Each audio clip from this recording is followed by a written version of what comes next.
Can Yaman se desmoronó en directo y la razón podría ser más dolorosa de lo que imaginamos. Y sí, tiene que ver con Demet Özdemir. Madre mía, qué momento presenciamos.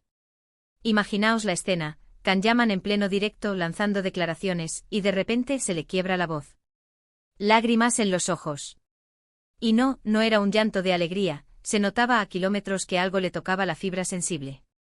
Y claro, la primera persona en la que pensamos todos, ¿quién va a ser? Demet Özdemir. La expareja que nos tuvo a todos enganchados a sus dramas, tanto dentro como fuera de la pantalla. Para ser honestos, cuando vi ese clip, mi primera reacción fue uff, esto huele a corazón roto. Can Yaman, tan fuerte, tan seguro de sí mismo en público, verlo así, vulnerable, fue impactante. Y es que seamos sinceros, la conexión que tenía con Demet era brutal. Se rumorea mucho, siempre se rumorea, pero sus miradas, sus gestos, se palpaba algo real. ¿Y ahora, qué significa este llanto? Lo que yo creo que está pasando es que aunque ambos han seguido con sus vidas, hay una herida que no ha cerrado del todo. Quizás él está pasando por un momento personal complicado, y las viejas memorias, los buenos momentos con ella, le han asaltado de repente. O peor aún, ¿y si está celoso de algo? Muchos dicen que es solo una pose para generar más ruido, pero yo sospecho que hay más salseo detrás. El amor cuando se acaba deja cicatrices y a veces una simple mención o un recuerdo pueden abrir esa herida de par en par. Muchos dirán que es una estrategia de marketing, que todo está preparado para que hablemos de él, que así vuelve a estar en boca de todos. Y sí, no lo niego, el mundo del espectáculo es así de cruel y calculador.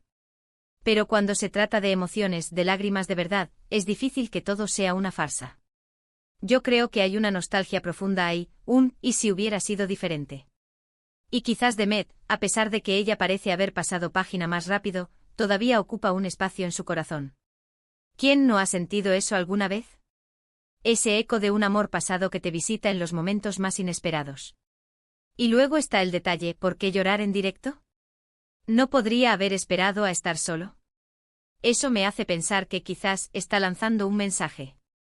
Un mensaje a ella, a sus fans, al mundo. Todavía me importa, no ha sido fácil. Es como si su subconsciente le hubiera jugado una mala pasada y le hubiera obligado a mostrar lo que intentaba ocultar. Es ese momento en que la máscara se cae y vemos al hombre detrás del personaje público. ¿Creéis que este llanto es una señal de que todavía siente algo por Demet? ¿O pensáis que es solo una táctica para reavivar su popularidad?